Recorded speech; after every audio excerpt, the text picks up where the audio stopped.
everybody, it's Ben from Peak Pursuit. In anticipation of Christopher Nolan's movie, The Odyssey, which is coming out on July 17th, we here at Peak Pursuit decided to put out a video on its prequel, The Illiad. So that way you don't miss any of the background, don't misunderstand any of the flashbacks, and you can understand all the character lore and be set for when the movie comes out this summer. And before we get started, a little bit of a disclaimer. This book deals with topics such as slavery, violence, as well as intimate situations. We will not be covering them in detail, but viewer discretion is still advised. So the Iliad takes place in the 10th year of what's called the Trojan War.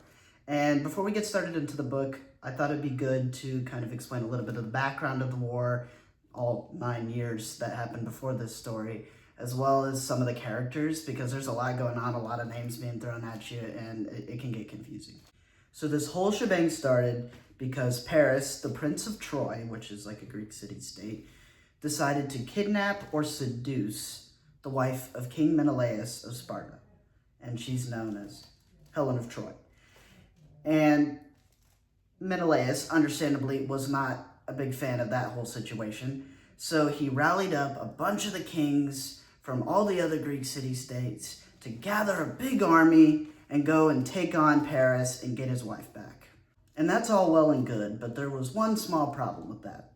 The Trojans had one heck of an army. They had a bunch of allies, and they were super powerful, and it took the Greeks 10 years to establish a beachhead around where Troy was, because Troy is located in modern-day Turkey.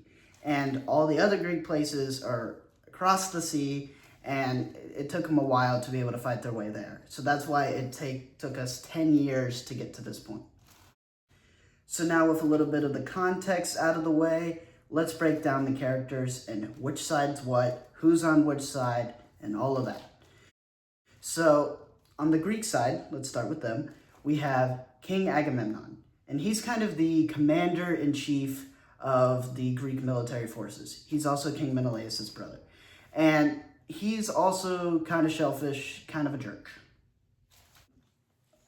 Next, we have King Menelaus, who started this whole thing by trying to get his wife back. And he's the king of Sparta, as I said. Now we have our story's main character, Achilles. He is a demigod who's the son of a man and the Greek goddess Thetis. And he is the Greeks' best fighter because, he's a demigod. And he's indestructible everywhere except his heel, which is where we get Achilles' heel. And he is from a place called Thea. I'm gonna go with that. That is the last time you will hear me attempt to say that. Moving on, we have Odysseus. And Odysseus is kind of seen as the voice of reason within the Greek party. He tries to de-escalate conflicts, all these arguments, there's lots of bickering amongst the Greeks, and he's always trying to keep the peace. He's also seen as the smart one. And then we have Ajax the Great. He's the second strongest fighter in the Greek army. And finally, we have Nestor. He is the king of Pylos, and he is a prophet. So usually if the gods want to talk to the Greeks, they go through Nestor. The Greek gods also take a very active role within the conflict. And there's some that support the Greek side, and there's some that support the Trojan side. So on the Greek side, we got Hera, Hephaestus, Athena, Poseidon, and Hermes. Moving on to the Trojan side, we have King Priam of Troy. We also have his two sons, the first of which being Hector. Hector is your stereotypical firstborn son. He's kind of the shining example and seen as one of the most moral characters in the book, and he's respected by both Greeks and Trojans. He's also the Trojans' best fighter. The second son is Paris, who we've kind of talked about before, and he's the one who stole Helen or seduced her. It's kind of up in the air. He is also your stereotypical younger brother. He's kind of cowardly and not the best fighter. And then we have Helen, the woman who kind of unintentionally started all of this. She's technically on the Trojan side because she is with the Trojans in the book, but she also still loves her husband, Menelaus. So it's kind of up in the air whose side she really supports, but we're going to throw her in with the Trojans. And the gods on the Trojan side are what I call the four A's. We got Artemis, Apollo, Ares, and Aphrodite. Now, with all of that context out of the way, let's begin the story of the Iliad. So the Iliad starts off just as the Greeks had finished raiding a town outside of Troy, and they're coming back to camp with all their spoils of war. Among the spoils of war is a young girl named Chryses, and she was the daughter of a local priest of Apollo. And as they're coming back, the priest runs after the army with all these valuables, trying to buy his daughter back. And King Agamemnon, the commander-in-chief of the Greek forces, had taken Chryses as his slave. And he told the priest to go kick rocks. So the Greeks went on their merry way all the way back to camp, and as soon as they got there, some unfortunate things started happening.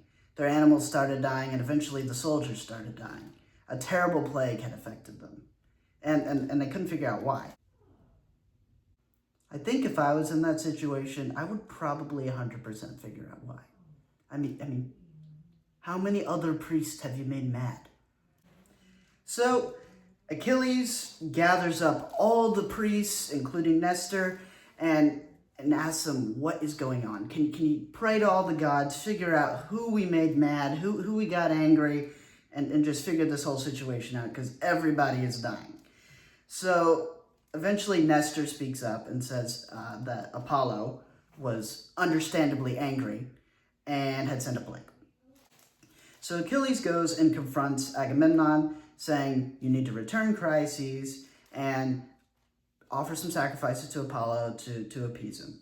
And Agamemnon wasn't having any of it.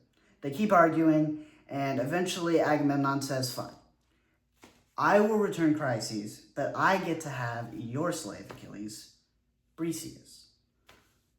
And Achilles was like, heck no. Because at the time, giving up a slave that you received in battle was a sign of major disrespect. The two continue arguing, but eventually it becomes a stalemate, and they decide to just go back to their tents. But it's here where Agamemnon decides to get a little sneaky, and he sends some men to go take Briseis from Achilles forcibly, and then return Chryses and kind of get what he wants. Achilles finds out about this and proceeds to have a generational crash out. He prays to his mom Thetis, who's a goddess, and asks her to ask Zeus to punish the Greek army for disrespecting him and to have them lose terribly in a battle so they realize the wrong they did to him. Now, what kind of ego do you have for you to be disrespected and decide, you know what, I want all these people I'm friends with to just be slaughtered? I think that's the best course of action. But Zeus agrees and tries to think of ways that he can sabotage the Greeks. And now when I laid out all the gods and goddesses and which side they were on, I didn't mention Zeus for a very specific reason. Zeus is neutral. So he's just kind of parked right in the middle. So he's not actively plotting against the Greeks, and he's not actively plotting against the Trojans, but in this situation, he's helping out Achilles as a favor to his mom. And Zeus finally cooks up an idea. He decides he's going to send a dream to Agamemnon, assuring him that if he attacks Troy right now, they will win the war. And Agamemnon gathers his war council, all the people I mentioned before, Ajax, Odysseus, Achilles, all the peeps. And he tells them, hey, we're going to attack. But first, I want to test our army. See if they're really up to this challenge. I know the gods guaranteed it, but I want to see if our army's fit for taking on this kind of challenge. So Agamemnon does the weirdest test to see if his army is ready to fight the Trojans at Troy. And if you can explain how this works or makes sense in the comments, that'd be greatly appreciated. But anyway, his test is to tell all these men, all of his soldiers, that the war is over and they're giving up and they're going home.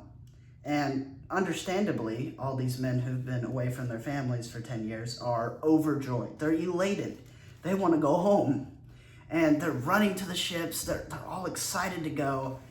And Odysseus, who's the voice of reason, he's the smart one, says, hey, wait a second. We got a job to finish.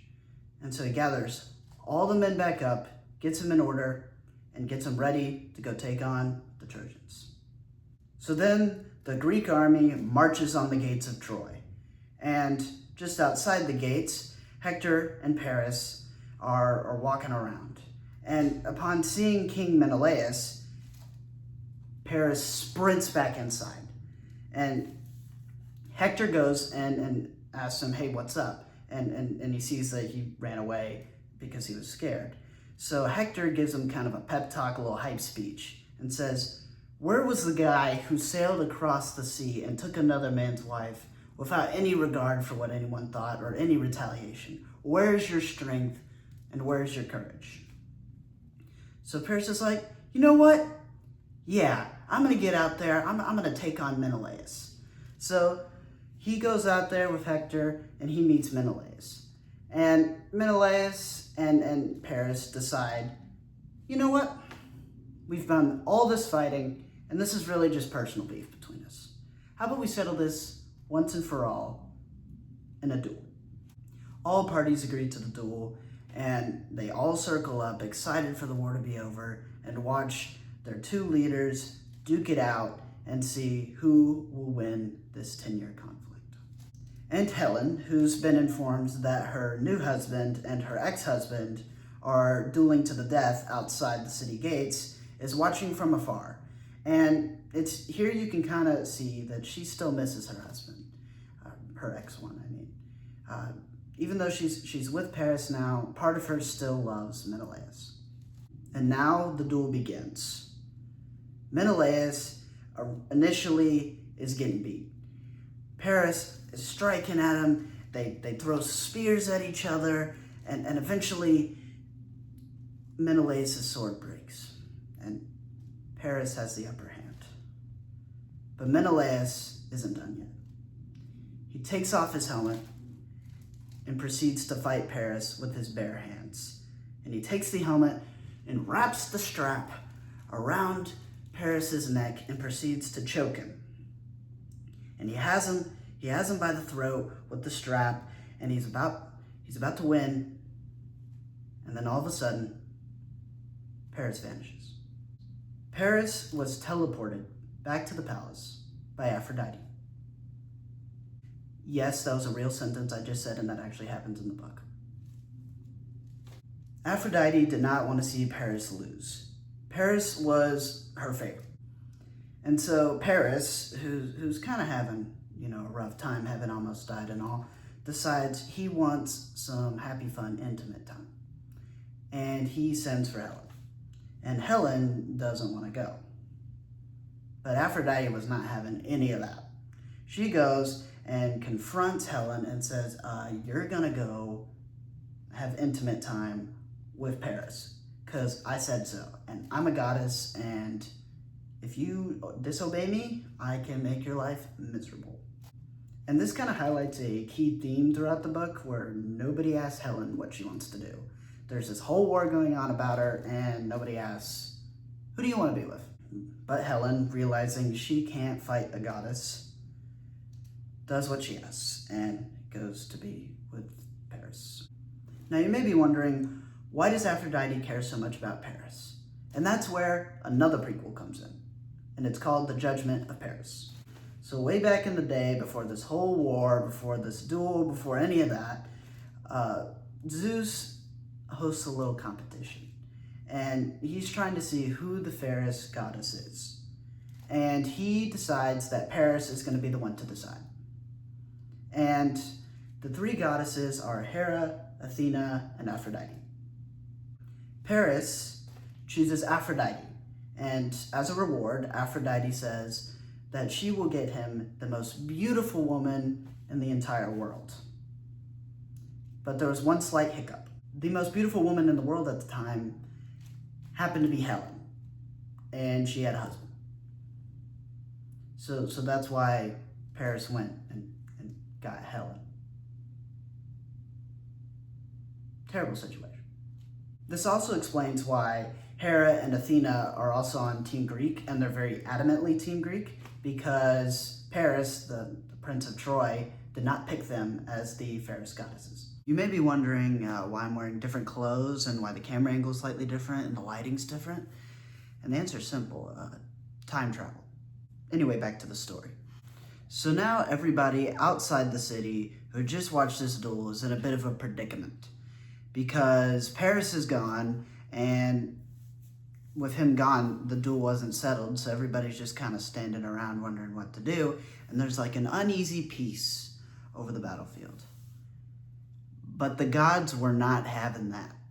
You see, Athena and Hera were still quite grumpy with the Trojans, and they weren't about to see this whole war go down the drain because of some failed duel. They wanted the Greeks to win, and so they got a little sneaky. Athena comes down in human form and whispers to a Trojan soldier standing in the battlefield named Pandarus. And she whispers to him that Menelaus is standing just perfectly, and if he lets his arrow fly, he can get all the credit and glory for the war that Paris is going to get for ending it. So he takes his shot, and it hits Menelaus, but it just grazes him. It barely gets him. Athena just wanted the war to keep going. She didn't want to hurt her own guys. And so Agamemnon is outraged, thinking his brother had died. He's preparing a funeral speech. He's getting all his generals ready. And Menelaus stands up and says, "Hey, bro, I'm fine." But Agamemnon still doesn't care, and he rallies the troops to fight back. The ensuing battle was very, very bloody. Thousands died. And it serves to show just how evil the gods truly are. They're not like the Christian God or other monotheistic gods. They're selfish. They want what they want, because they were insulted by Paris so many years ago by not being declared the fairest. Thousands upon thousands of people, good people, perished on that battlefield. So now the story zooms in on one particular interaction within the battle, and it focuses on a general in the Greek army named Diomedes. See, Achilles had sat this battle out, and the Greeks needed a superpowered warrior, or else they were not going to do well. So Athena goes to Diomedes and gives him god strength and god powers, and he's out there just going John Wick on the battlefield. He's cutting down Trojans left and right. And Athena also gives him the power to take on some gods and goddesses. And among them is Aphrodite. See, he sees Aphrodite across the battlefield, and he targets her. He starts chasing her across the battlefield, and he ends up stabbing her in the wrist. And she has to leave the battle and go get healed.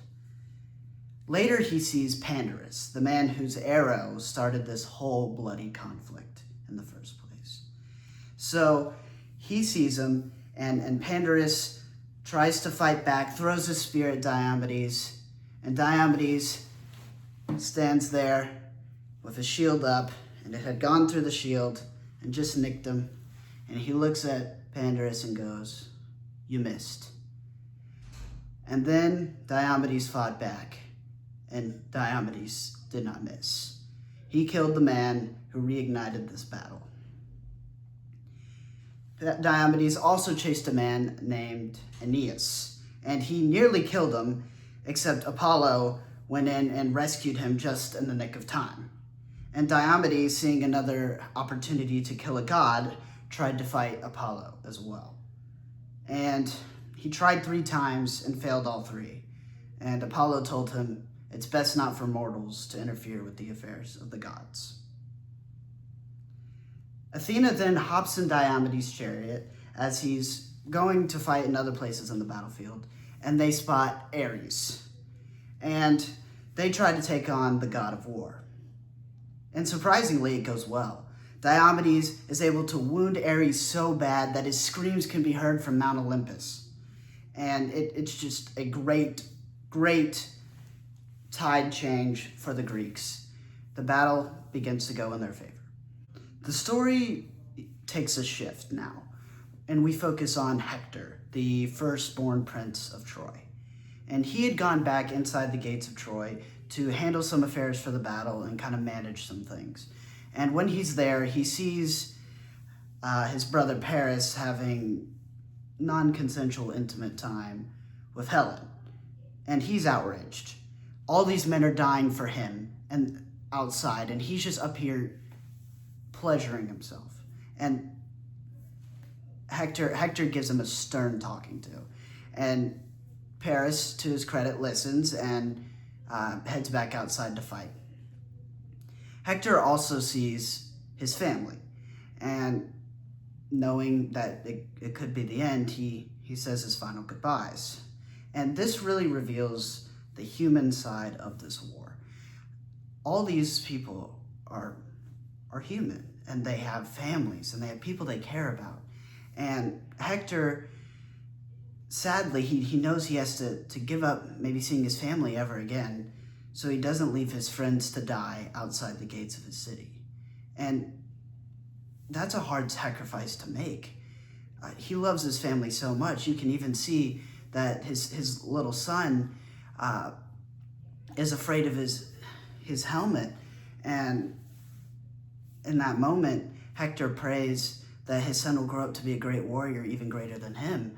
And he just wants the best for his family, but he also wants the best for his friends. And so it serves to show the true sacrifice that people who fight in wars make. And there's a elegant painting where Hector leaves his wife and heads out to the battlefield, and it's one of the saddest moments within the entire story, and I think it's one of the most powerful ones. It shows that everybody, no matter their superpowered demigods, they're still human, and they have feelings, and war ravages relationships. So Hector leaves the safety of the gates of Troy and heads back out to fight. And then he challenges the Greek army to a duel. And initially, the entire Greek army is terrified. Hector is a terrifying opponent on the battlefield. He is one of the best fighters, and he could beat probably anybody out there. But eventually, some of our heroes volunteer. All the ones that I mentioned at the beginning of the story.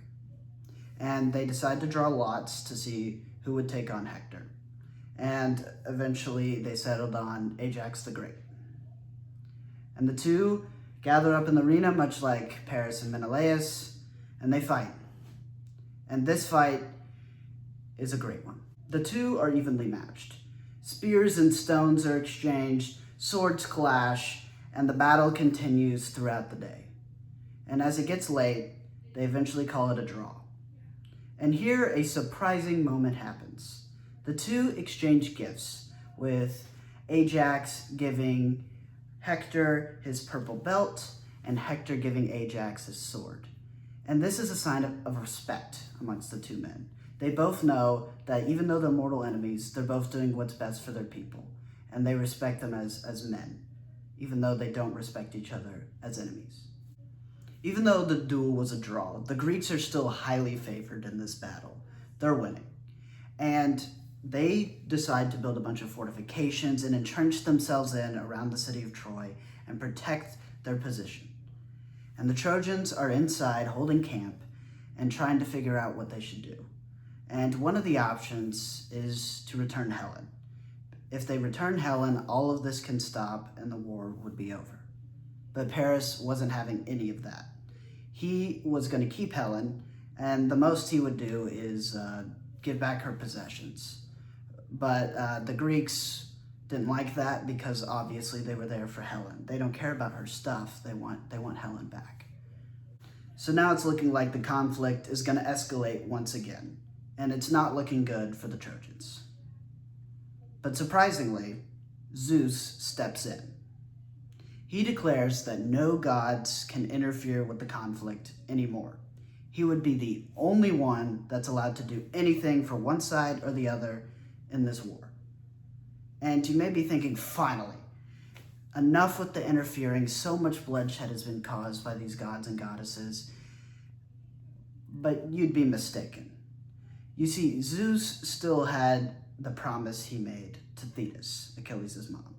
and he was looking for ways to tip the battle in the Trojans' favor, because Achilles was butthurt. And boy, did he tip the battle in their favor. The Trojans began to push the Greek army back, and eventually they pinned them against the sea. And they camped outside their walls, so that way in the morning they could destroy the Greek ships and fully win the war and kick them out of Turkey. And it's here where Agamemnon really starts to regret having that argument with Achilles. And he sends 3 men as a party to get Achilles to come back. So he sends a man named Phoenix, who is Achilles' old teacher. He sends Ajax the Great, as well as Odysseus.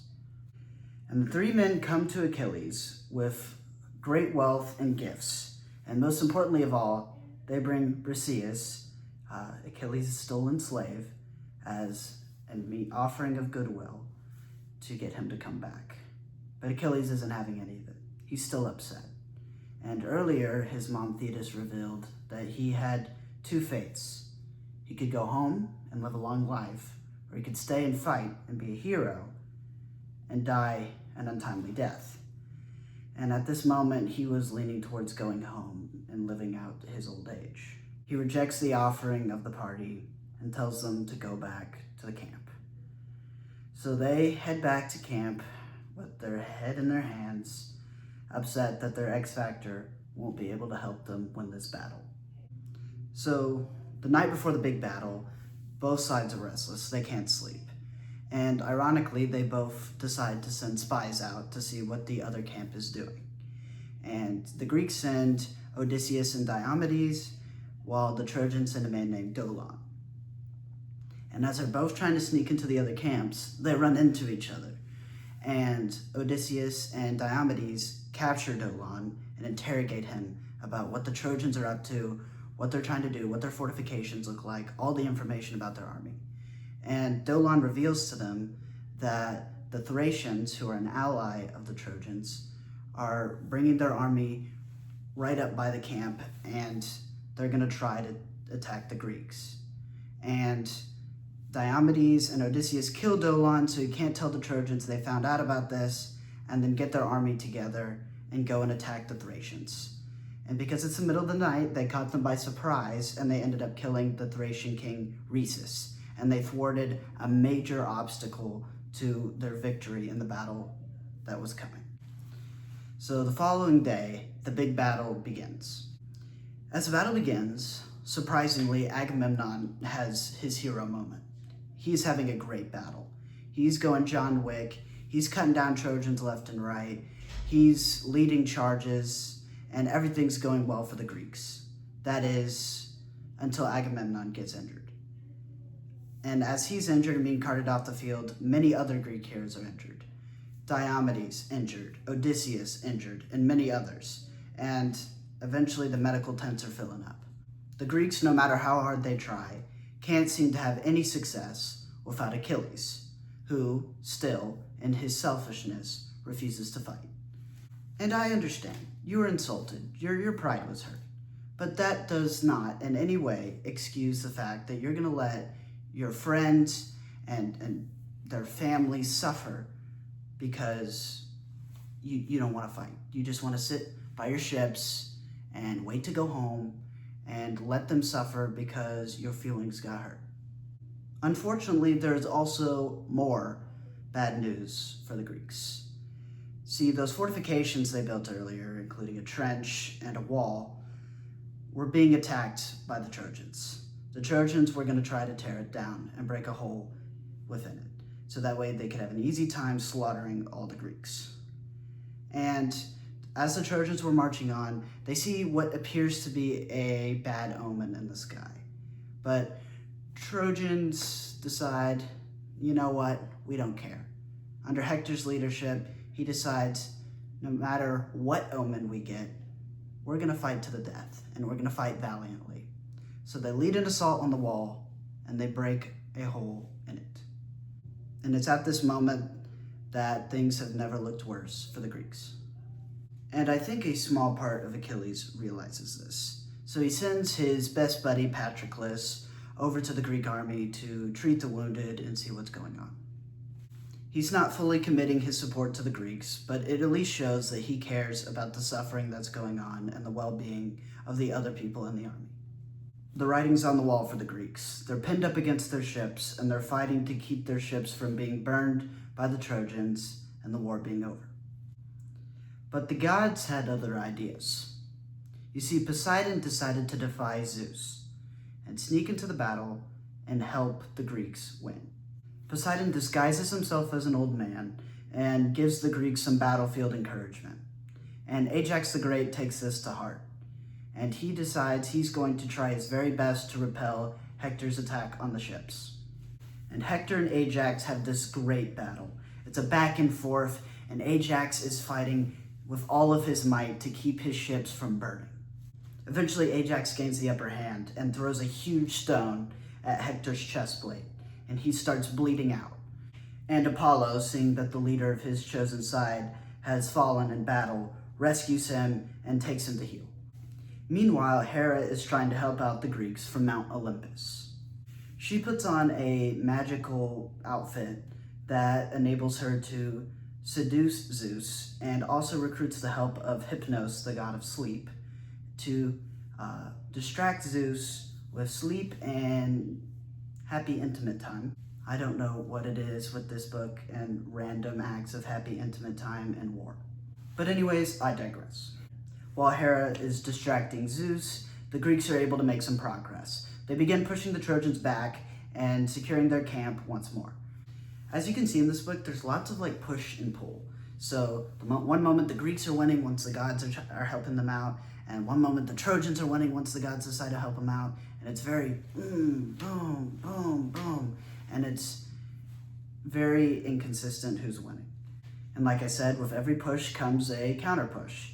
And Zeus, unfortunately, woke up from his sleep and happy fun time and realizes what Hera was trying to pull. So he puts all his favor on the Trojans, and he sends Apollo to get Hector back out there, and they're going to push the Greeks back.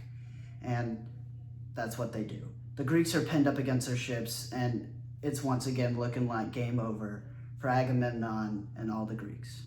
And even though Achilles seemed a bit more sympathetic to the Greek cause, he's still watching all of this from afar and doing nothing. So Patroclus, who was Achilles' best friend and had been spending time helping to treat the wounded, couldn't wait any longer. He couldn't stand by and watch as all of his friends died. So he begs Achilles to let him go and take all their men and help win the battle. Achilles relents and lets Patroclus go. He gives him two things. The first is his set of famous armor.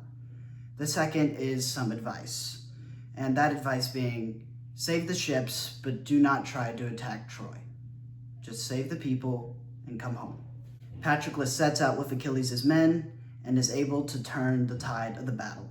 He pushes the Trojans back from the ships and is slaughtering them left and right. He is having his hero moment. And ignoring Achilles' advice, him in his shining armor lead a charge on the Trojan city. Patroclus fights valiantly as many Trojan soldiers are taking blows and giving them out to him as well. Eventually, all the attacks become too much for Patroclus, and Hector deals the final blow and kills him. Hector, who had just slain the best friend of the mighty Achilles, took Achilles' iconic armor off of Patroclus and puts it on himself. And as Hector stripped the armor off of Patroclus, Patroclus gave one final prophecy, stating that Hector soon will perish. And now all of our characters, both Greek and Trojan, focus on getting the body of Patroclus. The Greeks want to recapture it to give him a proper burial and honor their fallen comrade, while the Trojans want to capture it as a victory trophy. The race for the body was on, and in a bloody game of capture the flag, dozens of Greeks and Trojans died trying to drag Patroclus' body just a few feet. Eventually in the struggle, Menelaus and Ajax come out on top and manage to get the body back to the Greek camp. But unfortunately, they were not able to get Achilles' legendary armor back from Hector. News of Patroclus' demise eventually reaches Achilles, and understandably, at hearing the loss of his best friend, he weeps. He buries his face in the dust and wails so loud that his mother Thetis, from the depths of the sea, hears him. Achilles tells her that he no longer cares about living now that Patroclus is dead. He decides to accept his fate and take on Hector once and for all. And Thetis, knowing he chose to take the path of fate that led to his short life and untimely death as a hero, decides to help him out by giving him a new set of armor. She commissions Hephaestus to forge him a new set of armor while Achilles joins the battle, shrouded in divine light. Achilles merely shouts, and all the Trojans go running. The Greeks are rallied, and they're pushing the Trojans back, and it seems like victory will be near. Hephaestus begins forging Achilles' new set of armor, and the centerpiece of it all is a new shield. And that shield is very important. It depicts the entirety of the human experience: war, peace, cities, dancing, love, gardens, everything that's beautiful about life, and everything that Achilles and the Greeks were trying to protect. The shield is a piece of direct symbolism, where it's trying to represent everything that both the Greeks and the Trojans are fighting for. Much like the scene with Hector and his wife, this shows the human side of this war, and that they're fighting for something greater than petty squabbles. Life is about more than anguish and suffering, and sometimes you have to fight for those things you love. Wanna make a move to funky town? Wanna make a move to funky town? So Achilles, receiving his amazing new set of armor from his mom Thetis and Hephaestus, sets out to the Greek camp to make things up with Agamemnon. Agamemnon apologizes, but doesn't completely take all the blame for kind of being a jerk to Achilles, and returns Briseis to Achilles as well. Briseis here also mentions that she was super upset about the death of Patroclus because he was really nice to her. And I think this is a unique tidbit which shows how good of a man Patroclus is, because Briseis has kind of been traded around like property, and for Patroclus to be remembered as the one being nice to her, it really speaks to his character, especially with the antiquated views of the time. The Greek army, now bolstered with the strength of Achilles, sets out to take on the Trojans. But right before they leave, Xanthus, who is Achilles' immortal horse, is briefly given the ability to talk by Hera, and he gives Achilles one last warning, that Achilles will soon meet his fate and die. Achilles says, "I know and I don't care. I want revenge for my best friend." Achilles joins the battlefield and is like a force of nature. He's taken down Trojans left and right, having his John Wick moment, and everything he's been hyped up to be in the story is finally coming to fruition. Apollo, seeing this, is understandably not happy that his chosen side of the Trojans is getting slaughtered, and he convinces Aeneas, the warrior we mentioned earlier, to try to take Achilles on one-on-one. Aeneas knows he's no match for Achilles, but Apollo, hyping him up, convinces him to try and take him on.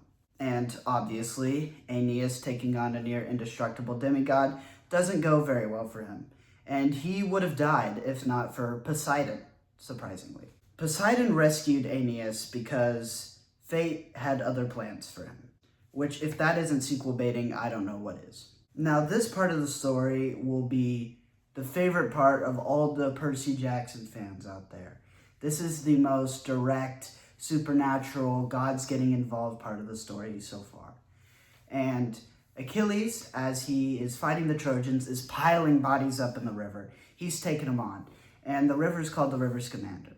And there's a god there, also named Scamander, who's residing there. And he is absolutely horrified that all these bodies are being dumped into his river. So he tells Achilles, "Yo, can you cut it out? I don't like this, all this bloodshed and dead bodies being dumped in my river." And Achilles ignores him. He's taking on Trojans. He wants his revenge for Patroclus' death. And pissing off the river god, he takes all the river, all the water, and dumps it on Achilles, and Achilles nearly drowns, but Hephaestus comes in the nick of time and uses heavenly godly fire to burn up all the water and rescue Achilles. Achilles is turning the tide of the battle, and eventually the Trojans retreat inside the safety of their city walls. Everyone except Hector. Hector wanted to fight, and against the wishes of his parents, King Priam and Queen Hecuba, he steps outside the city walls and challenges Achilles to a one-on-one fight. Hector sets out to fight Achilles, but eventually his nerves get to him, and he ends up sprinting away from Achilles. And Achilles chases Hector around the city of Troy 3 full times. And if you know anything about the size of cities, which I don't, but I assume you don't either, they're huge. And running around an entire city 3 times, you gotta be exhausted. So, good on him, I guess. Good on him. Eventually, Athena has enough of this game of cat and mouse and disguises herself as Hector's brother and convinces Hector to fight Achilles. Before they fight, Hector suggests that whoever wins should take the body of the loser back to their respective people for an honorable burial. But Achilles, still super angry at the Trojans for killing his bestie, Patroclus, refuses. The fight begins quickly, with Hector throwing his spear at Achilles, but he misses. And when he turns to his brother to get another spear, Athena, who is disguised, had disappeared. It was at that moment Hector knew he was cooked. And Achilles, knowing the weak spot of the armor that Hector was wearing because it used to be his, stabs Hector in the throat. And as Hector dies, we get another final death prophecy. Hector predicts that Achilles will die, something we as the audience all know, but it's a powerful sign that even the enemies know Achilles' time is almost up. Achilles, filled with rage at the man who killed his best friend, takes Hector, ties him up by the ankles, and drags him around the tomb of Patroclus for days. Achilles, having finally got his revenge on the murderer of his best friend, allows the Greeks to finally have a funeral and celebration for the life of Patroclus. Some of the celebrations include chariot racing, boxing, archery, and on the unsavory side, they sacrifice many animals and 12 Trojan prisoners in a grisly display. Hector's body was still being dragged around Patroclus's tomb by Achilles' order. And eventually, Zeus had enough of this and ordered Achilles to return the body to the Trojans. But Achilles refused. Eventually, the gods decided another course of action was needed, and they convinced King Priam to go and discuss the matter with Achilles. With the help of the gods, he was guided safely to the Greek camp and enters the tent of Achilles. And in a stunning display of respect towards the killer of his own son, King Priam gets down on his knees and kisses the hand of Achilles. King Priam tells Achilles to remember his own father. And at that, Achilles weeps. You see, King Priam telling Achilles this made Achilles remember that he will never see his father again. He was destined to die at Troy, and that meant he wouldn't see his family, and it made him empathize with King Priam, who would never see his son again. And after the two men finish weeping together, Achilles throws a feast in King Priam's honor. And once the feast is over, Achilles sends King Priam home with the body of Hector. Achilles also, in a display of selflessness and growth, pauses all military actions for 11 days to honor Hector. Achilles had come a long way from preying on the downfall of those who disrespected him to honoring his mortal enemy. And with that, the Iliad officially ends. Now you may be thinking, whoa, Ben, hold on. Where's the horse? Where's the Trojan horse? That's the whole reason I watched this video. And I was surprised too when I finished the book and there was no Trojan horse. Well, that's the end of the Iliad, but not the end of the Trojan War. And we here at Peak Pursuit aren't going to leave you hanging. So, without any further ado, here's the rest of the Trojan War. After the 11-day pause to honor Hector, the fighting continues. And eventually the clock runs out on Achilles. Apollo knowing Achilles' weak spot, guides the arrow of Paris, and it strikes him in the heel. And the mighty, near indestructible demigod eventually meets the fate that has been prophesied so many times before in the Iliad. Achilles' body is fought over, much like Patroclus, but the Greeks are able to bring it back and give it a proper burial. But the question of Achilles' shining new armor is a hot debate amongst the Greeks. Both Odysseus and Ajax the Great wanted to keep the armor for themselves, and much like two politicians running for president, they leave it up to the people to decide. And eventually, they settle on Odysseus because of his wisdom and intelligence. This doesn't sit well with Ajax the Great, and he's driven mad by Athena. And Ajax and his craziness kills hundreds of animals, thinking that they're enemies. And eventually, when he comes to his senses, he is disgusted and horrified at what he had done. And Ajax the Great falls on his own sword and dies. This tidbit about Ajax serves as a cautionary tale about selfishness. Just because you don't get what you want doesn't mean that it's all over for you. And I think that's a good reminder to us all. We should be happy for others, and we shouldn't drive ourselves crazy with jealousy or envy or anger at being disrespected. It's okay to be happy for other people. And Ajax should have been happy for Odysseus that he was honored by his men. But unfortunately, Ajax couldn't sit well with that or well with his actions as a result of that, and ended his own life. Even though Achilles is gone, the fighting isn't over. The Greeks eventually get wind of a few prophecies that lay out some side quests they have to complete before they can win the war. The first side quest the Greeks need to complete is bringing the son of Achilles, Neoptolemus, to the battlefield, because he is a fierce warrior, and for some reason the gods need him there to ensure victory. The second side quest is getting a man named Philoctetes. And Philoctetes, way earlier in the war, was left behind because he had a terrible snake bite and he was too wounded to continue fighting. But Philoctetes had in his possession the bow and arrow of Hercules, and that bow and arrow was needed to ensure victory in the war, and you'll see where it comes in later. The third side quest is obtaining something called the Palladium from the Trojans. And the Palladium was this sort of magical relic which protected the Trojans, and it was said that as long as the Trojans had possession of the Palladium, their city could never be conquered.